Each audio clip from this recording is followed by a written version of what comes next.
And welcome everybody.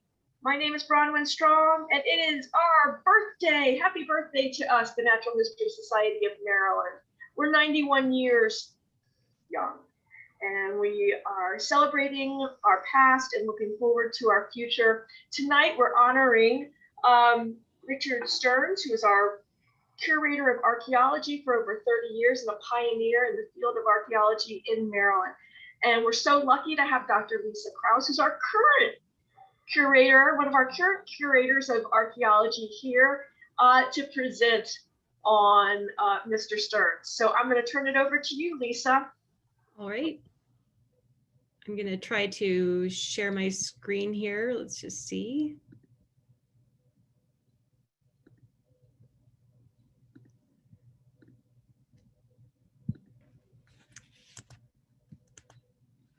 And of course, there appears to be a technical difficulty.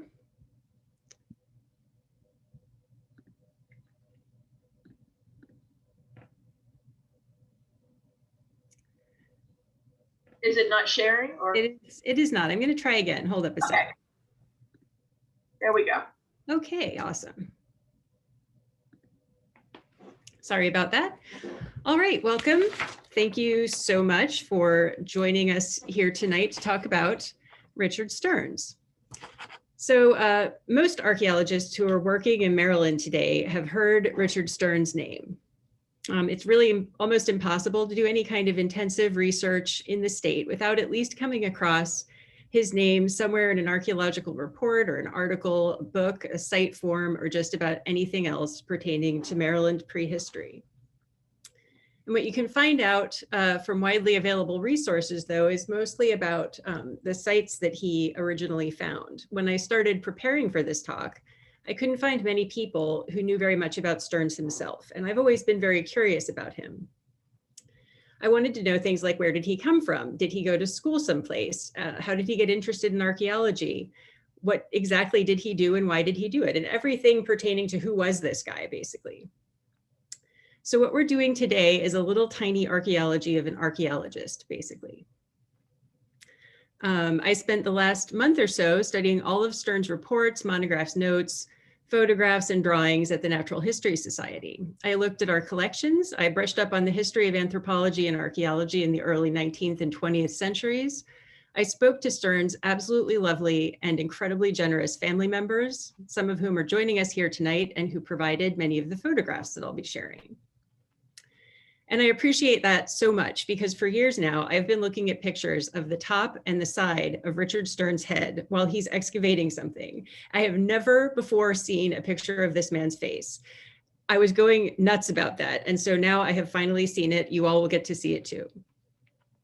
And after all this research, I'm really pleased to tell you that while the Natural History Society was in some ways very much a museum of its time from 1930 to the 1960s, in other ways, it was really startlingly progressive, especially as far as archaeology is concerned. And that all came down to its archaeology curator, Richard Stearns. And I'd like to start this story with the only story that I knew about Richard Stearns before I started preparing for this talk. So let's go ahead and do that. All right. In 1937, this article appeared in the Baltimore Sun. And it tells the story of a man named Nicholas Yinger, who had discovered a Native American village site along the Potomac River in Montgomery County, Maryland. There's a lot of really interesting information in this article about Yinger and this particular excavation, entirely enough for another talk, which I have actually given at the Natural History Society. And if you want more information about this, or if you want a copy of this article, hit me up, I can send it to you. But for the purposes of this talk, we're going to summarize really quickly. This article talks about a discovery that Yinger had made at this site, which is now known as the Hughes Site because it was identified on a farm that belonged to a guy named Hughes. It talks about Yinger excavating Native American burials, large numbers of them. And this article is interesting to me because in the early 20th century, most newspaper articles about whatever passed for archaeology at the time really uncritically presented information about people doing something that to my modern 21st century archaeology eyes reads as just straight up looting. nobody seems to have a big problem with it, and it's incredibly depressing for me. So let's not talk about that. This article actually reads as a little critical of what's going on. There's a definite sense of unease about what Yinger is doing, because what he is doing is digging people up and selling or giving away the skeletal remains of human beings. So the site that he was looting, the Hughes site, despite his depredations in 1936 through the 1950s and possibly even as late as the 60s, is one of the most important pre-contact Native American sites in Maryland. And it's worth noting that Yinger did try to reach out to professional and amateur archaeologists about the site. He wrote to the Smithsonian, he wrote to E. Ralston Goldsboro, an engineer and amateur archaeologist in Frederick, Maryland, and he wrote to William B. Marie, who is an historian in Baltimore with an interest in Maryland Indians from the contact period. The Smithsonian expressed an interest in purchasing any human remains that Yinger excavated, and both Goldsboro and Marie offered some advice, apparently out of concern that Yinger was mishandling the remains, which, to be clear, he was. This is a little excerpt from that article. Towards the end, the reporter describes visiting Yinger's home in Frederick. And as you can see here, he's describing conditions, the conditions in which the people Yinger dug up are being kept. Some are in a chest, some are piled together in bags. Some body parts have been given away to people that he knows. And what we also know from Yinger's notes and receipts, which are all on file at the Frederick County Public Library, along with photographs, is that he was also selling them. Not just to museums, but to other collectors. So Yinger says with complete confidence that he is going to be giving all of these remains to the National Museum, that's the Smithsonian, and that he's waiting on a visit from a Dr. Weddell. And even the reporter seems a little dismayed by the condition in which these remains are being kept. And Mr. Goldsboro, he says about him, the amateur archaeologist from Frederick, that it was observed that Mr. Goldsboro shook his head over the chest and bags. I hope Dr. Weddell can come up here soon, he said. Well, so say we all. They are talking about Dr. Waldo Weddell, a noted plains anthropologist. And in Mr. Yinger's correspondence, which is with his papers at the library, there's a lot of back and forth between him and the Smithsonian. And it appears that Dr. Weddell did eventually stop by extremely briefly. We're talking about hours, and then got on a train and went back to his fieldwork in Kansas. So at the very end of the article, they conclude, talking to William B. Marie and to Goldsboro, they really wish that somebody qualified would come out here and do something about this. The Smithsonian took a hard pass. There wasn't anybody else. At this time, there's no major institution in Maryland that has an archaeology staff. There's no state archaeologist. There are no laws against what Yinger was doing. So Richard Stearns, from the curator of archaeology at the Natural History Society at the time, he saw that article and he drove out to the site to talk to Nicholas Yinger. And what he wanted was mostly to just record information about the site. He wanted to make some sort of record. But Yinger said, okay, fine, you can come out here and you can take notes, but you have to pay me, Nicholas Yinger, for every burial I dig up while you're here. And if you dig anything, you have to pay for that too. And apparently Stearns felt that it was worth it. He convinced the Natural History Society to cough up the funds to do this, and they did. And he wrote up his findings in this report, which was published by the Natural History Society in 1940. Among the things he did, which were very important, is he actually hired a surveyor to make an accurate map of the site. And that's what you see there on the right. Why is this important? Because this is Nicholas Yinger's map of the site. I mean, it's worse than useless. People have gone back to try to re-identify the Hughes site. And I believe American University did a pretty good job, but it's very difficult to correlate what was being found then with what we understand of the site now because of problems like this, and also the looting. So he didn't just pay for burials, pay for access, pay for recordation. He also got extra money to actually purchase some artifacts from the site because I think he knew this was really important. So we have in his report photographs, really good photographs of these things like these pipes and pottery fragments from the site. Ornaments, these are two oyster shell ornaments along with a great deal of beads, which there were many. He reconstructed and photographed pottery from the site. He made really excellent drawings to highlight some of the beautiful designs that were present on the pottery and on the pipes. And he took photographs during the excavation. So I mentioned that I had seen the side and front and top of Richard Stearns' head many, many times before. That's because the majority of the photos that we have at the Natural History Society are things like this. So I can tell you that the lady who's sitting here is Richard Stearns' wife, the extremely glamorously named Josephine Marchbank Stearns. I presume Richard Stearns is one of these people with his head in a hole, and we don't really know who the other people are, but this is an actual photo of the excavations. And here is the top of Richard Stearns' head and the top of his wife's head as they're conducting excavations there. And for a long time, this story, plus the report, the handful of photographs taken during the excavations at the Hughes site, represented everything I knew about Richard Stearns. And this is a story that I think about all the time. Especially as more and more natural history museums come under fire for massive collections of human remains and for presenting specifically Native American life alongside natural history collections, which we now understand is not entirely appropriate. And that is not at all what we are doing with the Archaeology Club and the curators at the Natural History Society today.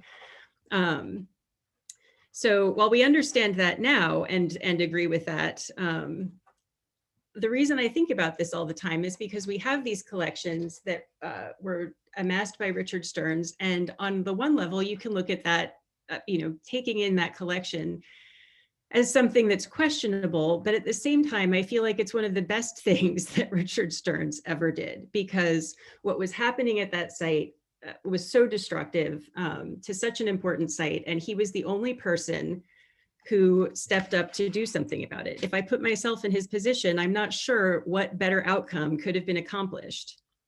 And I think it's also important to take into account that he was not just interested in acquiring Native American bodies. He was interested in the entire culture that was represented at the Hughes site. So Yinger continued looting the site until the late 1950s, and his estimates vary, but we know that he removed at least 70 complete skeletons. And we don't know where all of them ended up. So the moral of this story is there was one archaeologist in the state of Maryland who stepped up to do meaningful work on the Hughes site at that time, and that was Richard Stearns. And whether you think it was the best or worst thing he did, we'd have lost an inestimable amount of information if he had not done what he did. So here he is. This is at a shell midden in Florida. And I hope that I've piqued your curiosity as to who is this guy. Let's talk about that. So one of the questions I had is, where was he from? Did he go to school? What's his life story? I just really wanted to know. So I was fortunate enough to speak with his son and daughter, Betsy and George, and I got some information about that. So the answer to where did he go to school is he dropped out of school actually when he was 14 or 15. So nothing but cornflakes and Baltimore City water, folks. He was born in Baltimore in 1902, dropped out of school to join the Merchant Marine because he was too young to enlist during World War I. And this is a picture from about that time. He never pursued any further education.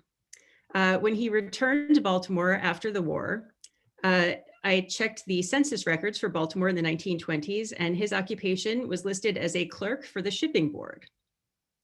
So these are some photographs from about that time. On the left is Stearns with an adorable pup.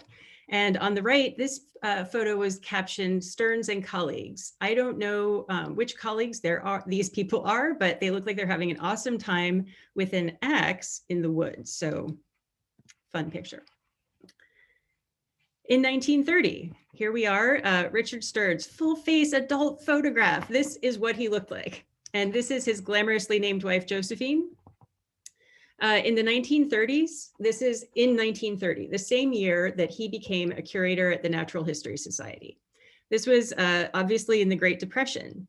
In the census, he does not have an occupation listed. So he's volunteering when he possibly does not have a job to do archaeological work for the society.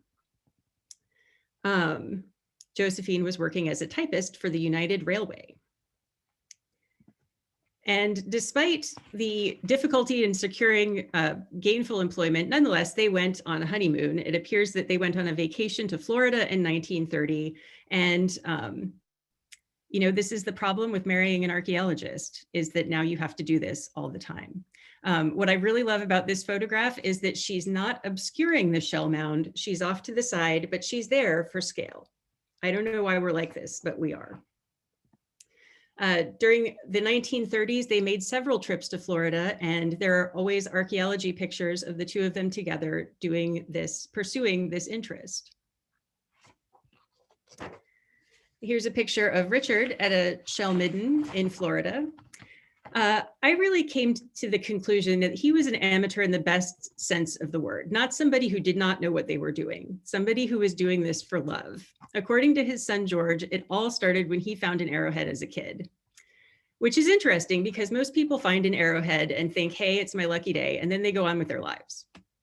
Some people, looking at you, Mr. Yinger, find an arrowhead and go berserk looting sites for so-called Indian relics and do untold damage to precious, irreplaceable archaeological resources.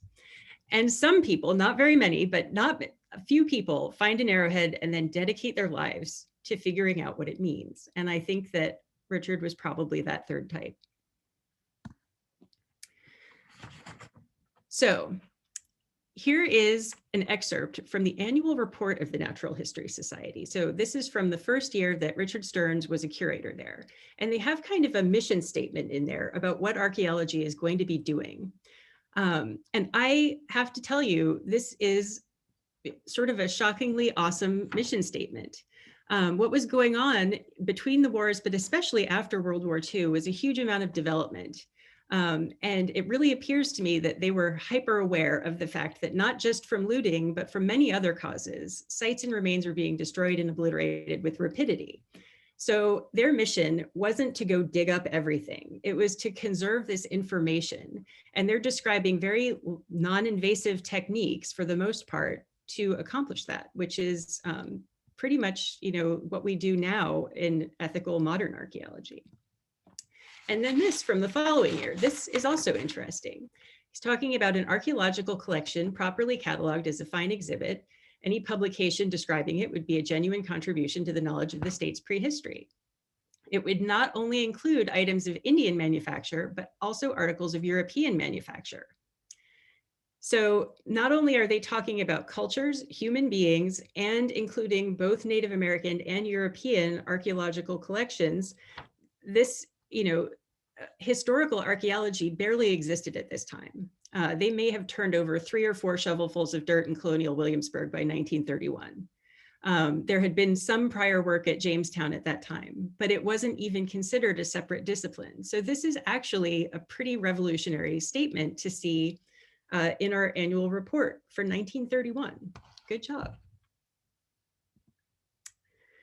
And in the articles, the bulletins, the monographs, everything that I've been able to find, those mission statements directly reflect what our archaeological department was doing. And by archaeological department, I mean Richard Stearns. He did get his brother, George Hoffman Stearns, involved as well. Sometimes he appeared as an assistant curator. And T. Milton Oler also, who was actually George Hoffman, his brother's employer. He was a carpenter. They all kind of went on trips together. And I also learned that the family often went with him on these expeditions. And frequently no digging would happen. He would go to a plowed field, he would do a surface collection, he would take photos, he would talk to collectors who had existing collections, and he would take pictures, he would learn about that, and he would document it in these articles that he was writing. He also made a lot of really useful maps. And many of these are actually documenting the specific nature of damage that was occurring to known sites. And where sites were really directly threatened by something, they would frequently do an excavation. So this is a map that's showing an area where there's this sort of hatch lines in the A and B and C, this is places where they did excavations. And then obviously you can see this ginormous damaging blob in the middle. That's where things were being removed for road material. I'm happy to tell you that the State Highway Administration now employs a team of archaeologists to prevent things like this from happening, and I'm one of them. He made many beautiful illustrations. His day job was as a commercial artist as of the 1940 census. He worked for the Baltimore Sun papers and the News American, and later he worked as a technical illustrator for Martin Marietta. So he had this skill. And, you know, one of the, before 1910, one of the most important excavations that had happened in Maryland, and one of the last before Stearns took over, was by William Henry Holmes of the Smithsonian. And he was also an artist. And I believe that Stearns has to have read this. He was clearly self-educated, and he had clearly made a concerted effort to learn as much as he could about the modern practice of archaeology, because he was doing it. And while I have a great deal of respect for Baltimore City Water, I don't think that it just comes through like that. Somebody, you know, he really made an effort to educate himself, and he did an amazing job. Holmes emphasized the importance of artists in preserving this information for future generations with that skill. And I think that's something that he must have taken to heart. He made illustrations of existing collections. You'll notice that he includes all kinds of important things. He refers to figure numbers. He has scales set up. During World War II came around. I've seen his draft card on ancestry.com. By then he was too old to serve in the military, so he joined the Merchant Marines again. And here he is, engaged in some undoubtedly wholesome activity with some of his shipmates. After World War II, he and Josephine had 2 children, George and Betsy. Now George is standing in front of the site in Florida for scale. And there's the whole family. He also documented the destruction of sites that he had previously visited in Florida. I can tell you this is a situation that's very familiar to modern archaeologists in Maryland. All of us have worked in front of a bulldozer.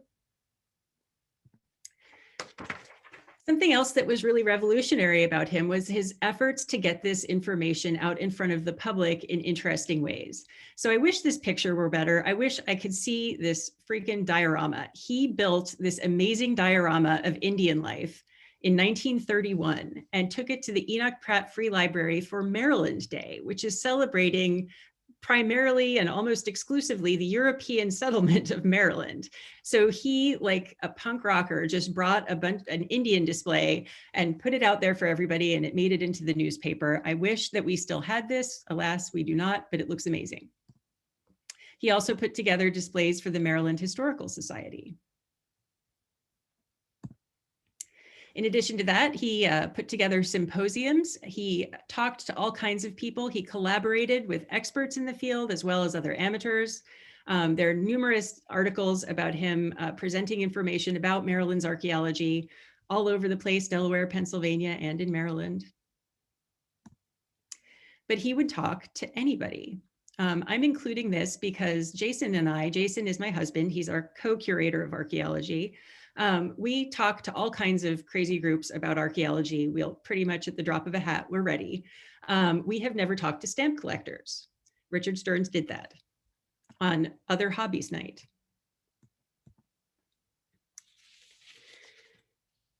So for most of his adult life, Richard Stearns was the only person who was doing recognizably modern archaeology in the state of Maryland. He was working at a time of great change, especially after World War II, when the suburbs really started booming and there was a huge amount of development. Without his efforts, we would have no record at all of many important archaeological sites around the state. They would have been lost to bulldozers, buildings, and roads, and we'd never have known that they were there.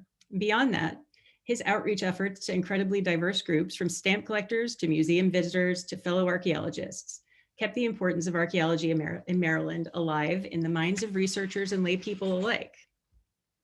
And this is interesting because Maryland is not really a big finds state. You might have seen some news about recent discoveries here, like the first English settlement at St. Mary's City. That is a bunch of post holes. Maybe the hunt for Harriet Tubman's birthplace on the Eastern Shore. That is bricks and pottery in a swamp. Most people associate the big archaeological finds with things like Tutankhamun's tomb or Cliff Palace. And most famous archaeologists are famous because they've discovered something that is just spectacularly glamorous, something that's easily recognizable as treasure.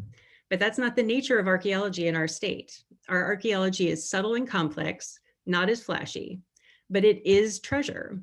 And I think that Richard Stearns understood that at a time when nobody else did. So some of the legacies of Richard Stearns are the Richard Stearns Memorial Lecture with the Archaeological Society of Maryland, of which he was a founding member. The Richard Stearns Memorial Survey, which occurred in Calvert County in 1982, re-identifying sites that he had previously visited. There are 30 recorded Stearns sites in our archaeological inventory for the state. That is a small fraction of the ones that he visited because, as I mentioned, many have been destroyed. And there are over 57 records that have his name on them in some capacity in addition to those. The Stearns collection at the Smithsonian National Anthropological Archives, pretty much the entire collection at the Natural History Society. So that is what I have learned about Richard Stearns. I hope that that was of interest to you. And I'd like to specially thank the Stearns family for talking to me prior to this discussion, Alice, Betsy, and George. And I just learned at the beginning of this that his grandson, who is also called Richard Stearns, also joined us tonight. So hello and thank you to you as well. That's what I've got. Thank you. Thank you, Lisa. Can we stop share and come back together as a group? That was wonderful. Thanks. Do we have any questions for Lisa?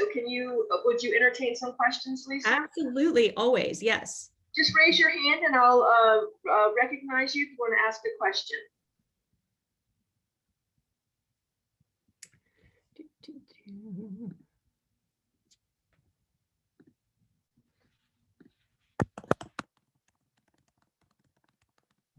Well, there's one question in the chat box about you, Lisa, and people want to know how they could email you. I'm just putting my email address into the chat box. So if you look there, you can find it. And I don't know if George or Alice or Richard, Stearns family, would like to say anything at this point. You're welcome to unmute and say something. If not, don't, no pressure. But we're just so glad that you're here with us. Okay, this is George. Hi, George. Hi, how are you? I'm great. How are you? Okay. Yeah, that was very good. I remember going out with my father, to walk the fields down in southern Maryland, Calvert County and Eastern Shore. Some of the first arrowheads and pottery he found were right there in Pimlico, where he grew up, in some vacant lots and in the infield of the racetrack. I loved that story because I don't know if horses were racing that day, but that is such an archaeologist thing to do, is go someplace where you're supposed to be looking at something else and find an archaeological site. Yeah. He used to do that. And down in Florida, unfortunately, I looked at Google Earth and all of those sites are completely covered with buildings, houses, housing developments, parking lots, completely gone. Even Chokoloskee Island, the last time I saw that was in 1981. They had just built a causeway out to the island. Biggest mistake they ever made.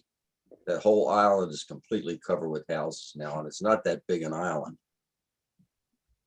It's completely covered with houses, and it's like a gated community. At the western end of the island, there's a historic store, the Chokoloskee store. It's on the Register for Historic Buildings in America. They have a special road going to it that you can't leave that road. You can go out and look at the store and come back. It's just a mess down there now.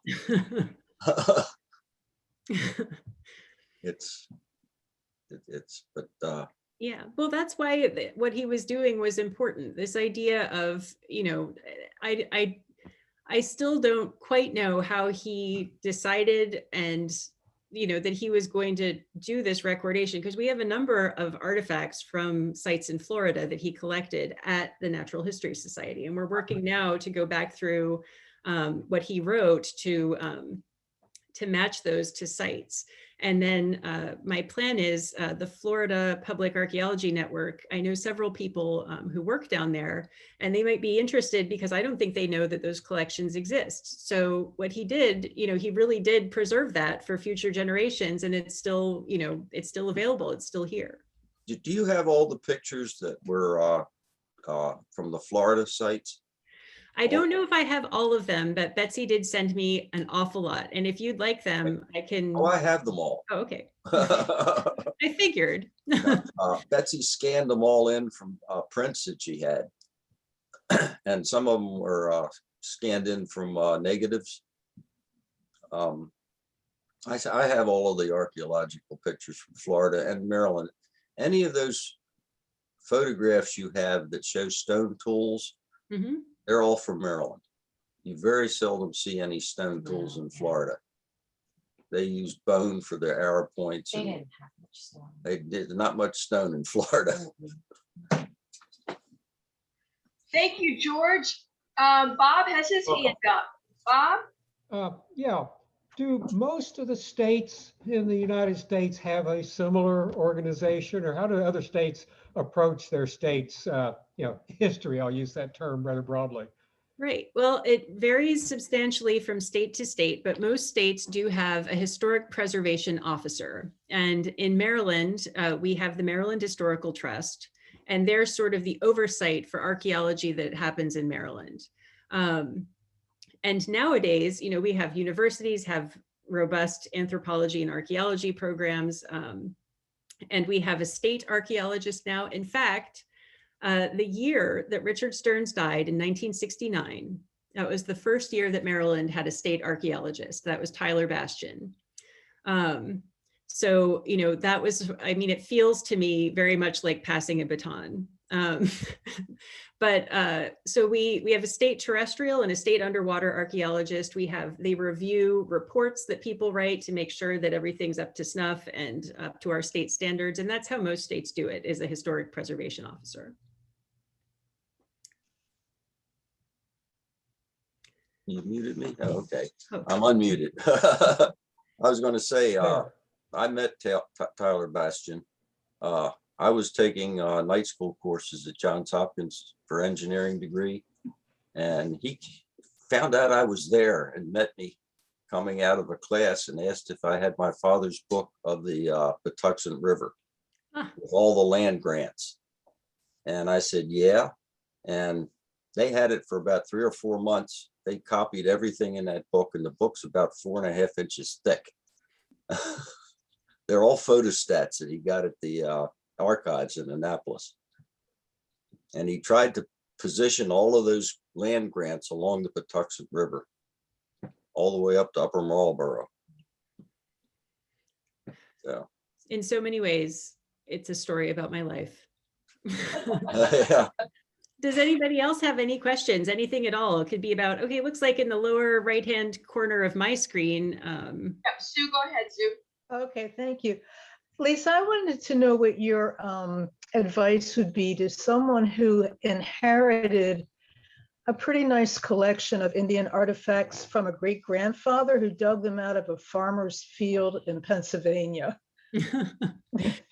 Okay, well, it depends. So if you have good provenience information, if you know exactly where that farm is, especially if you can say where on the farm they came from, but if you can at least point to an address, and you're sure that all of it came from that place, then I would start looking at local museums or something like that in Pennsylvania to see if there's somebody who might be able to, if you wanted to donate it to somebody, that would be the place to try. If you want to keep it, but you just are interested in identification or understanding what exactly it is that you have, we at the Natural History Society can take a look.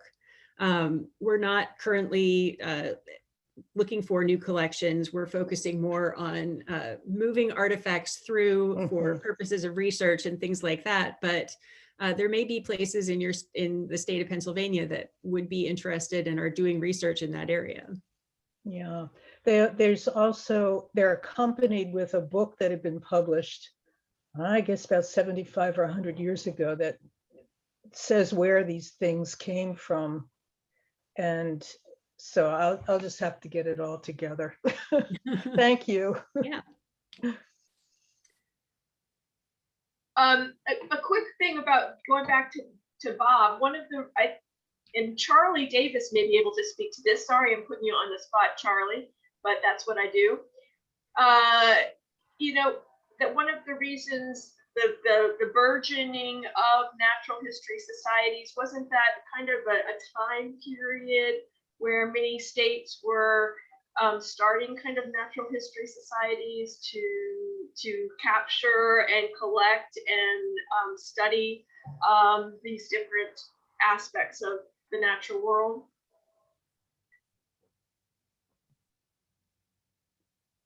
Actually, the movement happened prominently before the Natural History Society formed. It really happened in the 1800s, as I understand, because it was the Maryland Academy of Sciences.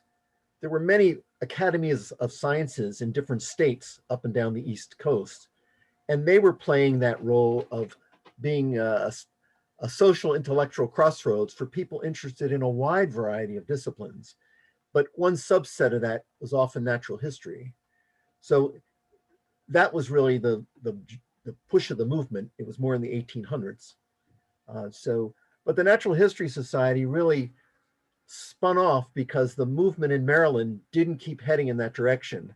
The movement in Maryland with the Maryland Academy of Sciences in the turn of the 1900s, because of the nature of the board that they had, they started emphasizing natural history as the nice natural resources that the state has, and businesses should come here to do their business here because we've got great bituminous roads.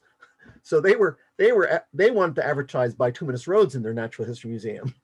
So there was a subset, including Edmund Fladung, who was one of the founders and the first chairman of the board of the Natural History Society. He was the treasurer of the Maryland Academy of Sciences. And the treasurer of the academy said, this isn't what I want to do. This is who I want to help. And that was the initial impetus that started the society forming and separating.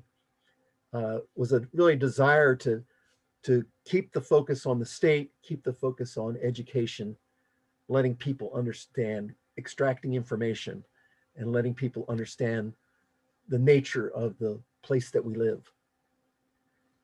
Thank you, Charlie.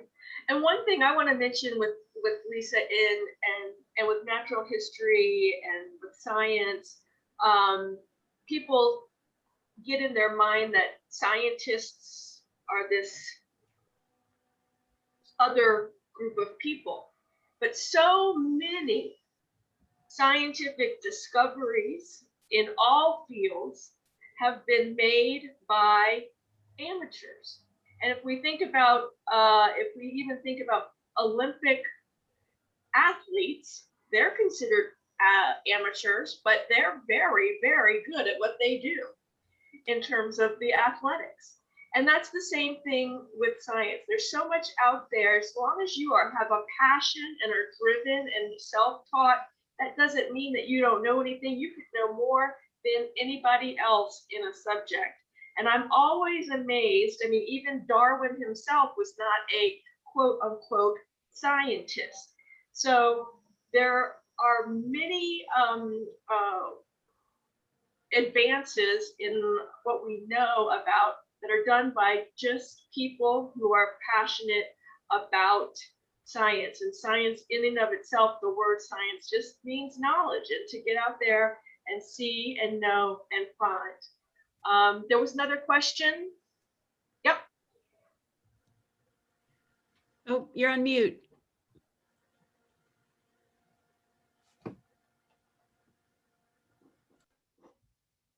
I still can't hear him.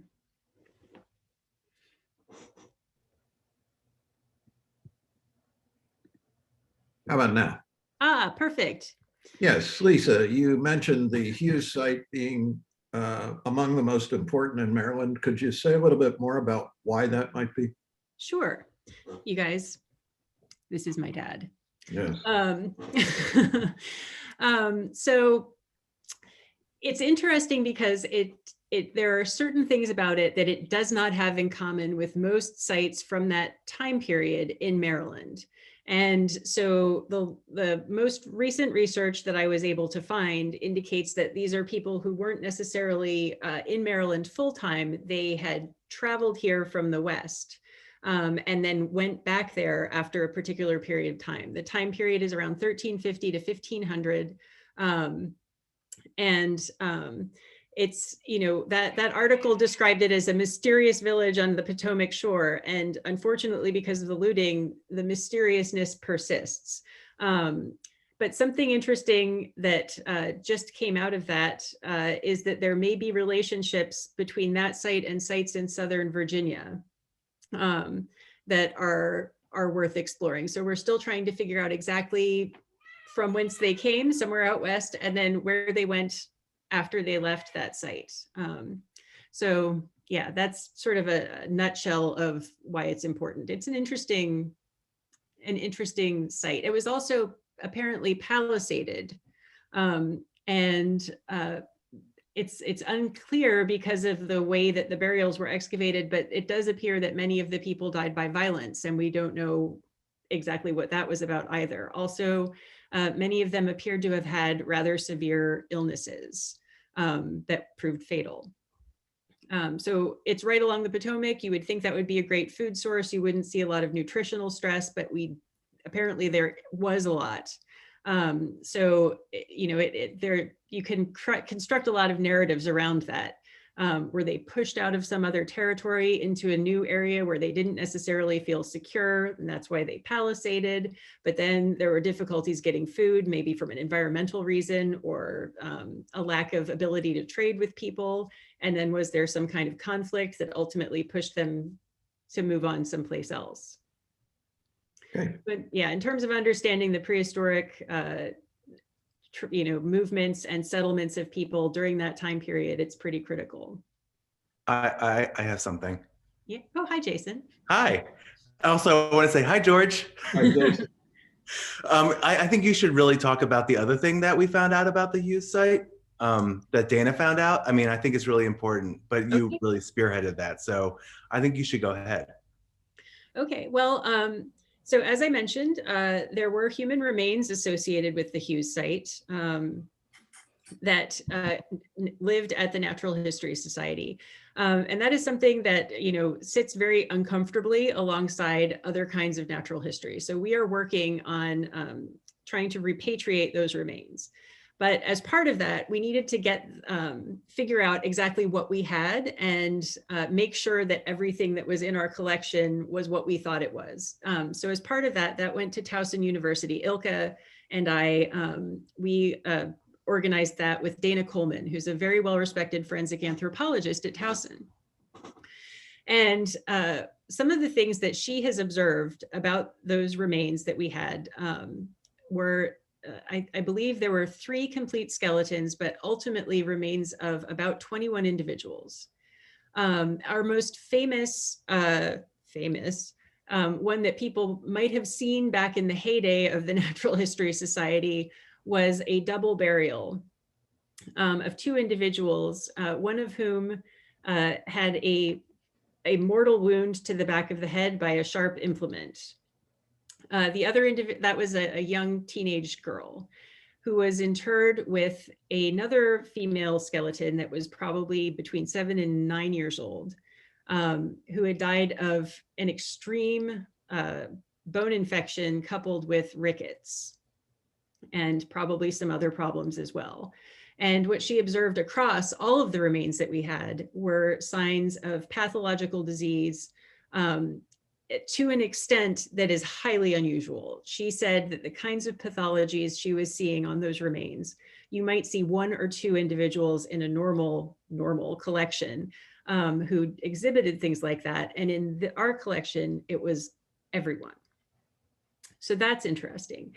The more interesting part is that we had a lot of human teeth. And the teeth had these extremely regular holes in them. And, as a non-forensic anthropologist, I glanced at them. People get cavities. I was like, okay, cavities.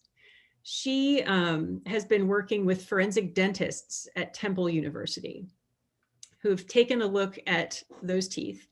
And they're drilled with stone implements, many of them, not all, but many of those it is. And that is sort of what is tying that site in Montgomery County to this site in Southern Virginia, is that there's one other example that's been excavated very recently in Virginia, where the archaeologists discovered stone tool drilled teeth. And in those examples, they also found the remains of willow bark that had been packed into those drilled holes as an anti-inflammatory and possibly as a painkiller. So essentially, we just recently learned that dentistry was being practiced, and we have an example of that in those remains. So I generally try not to talk too much about that because I don't feel like human remains really have a place at the museum. But since this just came out, and Dana did give a paper about it at the the Mid-Atlantic Archaeological Conference, and since you all came out tonight, a little insider information about some stuff that we've just learned from our collection. Thanks. I think Bob had his hand up again. Yeah, a while ago you were talking about amateurs. The reason I asked my question, as a kid, we'd go arrowhead hunting along the Canadian River in Oklahoma, and lots of arrowheads. We had friends in town who had very detailed maps of where to go look, and this has sort of spurred my. I'm going to have to contact my brother and find out what happened to all this mapping and stuff that somebody else in town had done. But I've always found it hard to believe that after we were in the Choctaw Nation, that after the 5 civilized tribes came to Oklahoma, that the number of arrowheads were being found, that the Indians, and maybe they were still using arrowheads at that time, or were these much, much older? I mean, I would think in the mid-19th century, the Indians would have been using gunpowder, something to go hunting with, or whatever they may have done in their culture. So that was sort of the background for me asking my question. Okay. And it relates to amateur work, and maybe somebody's tracked all this in Oklahoma. I'm sure they have. There are projectile point databases online where you can go to ID your points. Okay.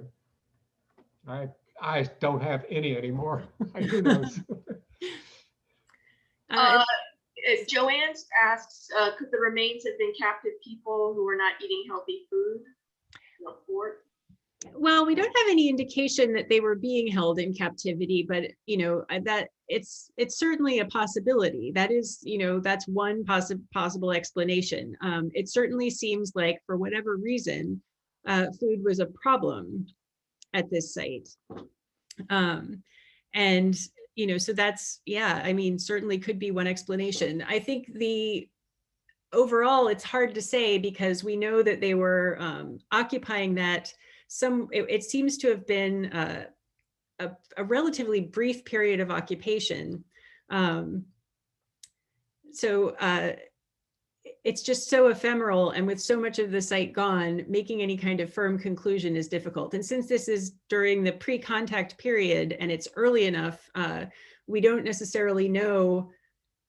People often ask, like, oh, what tribe is it? And tribes changed so much, even historically, that in the pre-contact times we can't even tell. So that's certainly one explanation that would account for what we're seeing there. Yeah. All right, any other questions? And Ilka, do you want to come on and say what's upcoming with the Archaeology Club? I'm putting you on the spot too. Again, April is Maryland Archaeology Month. So if you are into archaeology, you can go to marylandarchaeologymonth.org.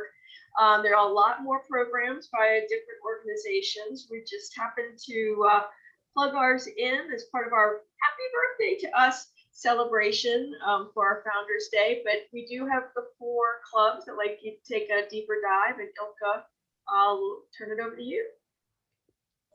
Okay, thank you.